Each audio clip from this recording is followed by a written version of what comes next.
Right, welcome to another battle report for Blood Bowl, and I only have a maximum of 4 games to go before my available league playtime is over. So every match is a finale now and points must be obtained. And the first of these games is against the Nurgle team, the Sinjab Sweaters, where bar the halflings I scored my only league points against with a draw in our first encounter. At least now I have my Minotaur available, who was injured last time, though if that is any benefit. On the other hand, this also means my stabbers will be the most of their time on the bench. They don't really have much to contribute versus the armor 9 of the opponent, so better keep them out of harm's way and use regular expendable hobgoblins. The Flamesmiths will try to fireball over the Bloaters, as he had a lot of strength 4 and strength 5 in his team, especially with the Horns and the Pessigors as well, who I'll be trying to take out as soon as possible to reduce his ball handling. As I currently have slipped to the 9th position in the league, again due to the results from other games, I really should try and at least get a draw out of this match or do the required bonus feats for an even better result, as I need one big time, and it isn't helped by the fact that he has 210,000 gold of inducements which he spent on Hackflem, so that might become an issue. The teams took to the pitch and we would be receiving, ready to do some serious pummeling from the get-go, only to have a blitz against us and a small hole already opening on one flank as a result. But using unbridled violence, we began the dismantling of the Nurgle team, and Hot Milky Nipples KO'd the rot spawn Vladimir Putin. Numbers picked up the ball in the backfield as the Bull Centaur started to push through on the flank in concert. But a Pessigor got through, smacking the poor Hobgoblin over and causing him to drop the ball, which of course scattered right in the beast's hands. And moments later, the 1-0 was already on the scoreboard, though Ben de Boerbeck had taken out one of the rotters from the game. Setting up again, Hackflem now appeared on the pitch, the rot spawn remaining in the KO box. The ball went as high as it could. It was a high kick result at the table, but Numbers managed to capture it right on the edge of the field. The Violators started their drive, bashing through the lines of the Nurgle followers. Numbers bring Borot into a cage and try to advance. But at those moments, you can count on Hot Milky Nipples to start failing his unrelenting fury and remain down instead of blitzing and opening the gap.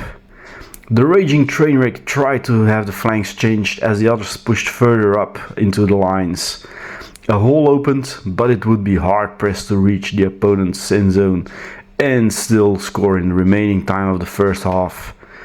He pushed on alone. A rudder named J.D. Vance, however, stood in his way, which he failed to bowl over, unfortunately. Hackflem also rushed to the side, and together they engaged the Bull Centaur. He would need to blitz and dodge to get the equalizer in, which he didn't succeed in doing, so the first half ended there. Setting up for the second half, again the Nurgle team now rolled a defensive thingy to get a first go. God damn it. And he repositioned some of his players as a result. The Violators prepared to hunt the infiltrators into their half. With Hackflem in possession of the ball, they aimed to come over to my left flank, pushing over Cojones Grande to make a passage. A big brawl erupted on that side, and a second rudder was taken off the field. One more casualty to go, and at least I would score that extra league point for the all-important classification. But using its superior speed, Hackflem turned the flanks, moving to the other side with the ball in its paws. Ragnar Karadas tried to intercept him though, but the Ratman dodged away from his effort, scoring the 2-0. We set up again, and now I brought out the stabbers because everything was lost and any damage needed to be done. And he got the defensive repositioning now on the kickoff table. That's 3 extra parts of turns on 4 kickoff table results. And the rot spawn had awakened from KO as well. Hackflem shot through my line, but in a bout of poetic justice, fell over on the rush and KO'd itself. Ben de Boerbeck had enough of the rot spawn, and with the aid of his teammates landed a mighty blow on the beast, injuring it after it failed its regeneration, settling it up with a niggling injury. With the ball loose after Bob lost it earlier, a scrimmage broke out around it. Unable to score, the raging Trainwreck picked it up, passed it to Grande Cojones on a natural 6, and on that one actually caught it as well, even with disturbing presence in front of him. So my bull centaurs do what my hobgoblins flunk all the time, pass a ball around.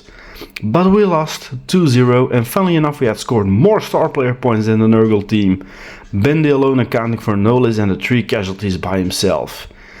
Picking up a ball on a 3+ is hard, but breaking armor 9 and 10, easy peasy, as you could see the injury box of the Nurgle team, while I ended up with only 1 KO to hobgoblin and 1 missnake stabber in the whole affair, which is a bit of a shame, but yeah, next time it's against vampires. But at least we had the additional point, meaning I jumped back to the 8th place with 20 points at the moment.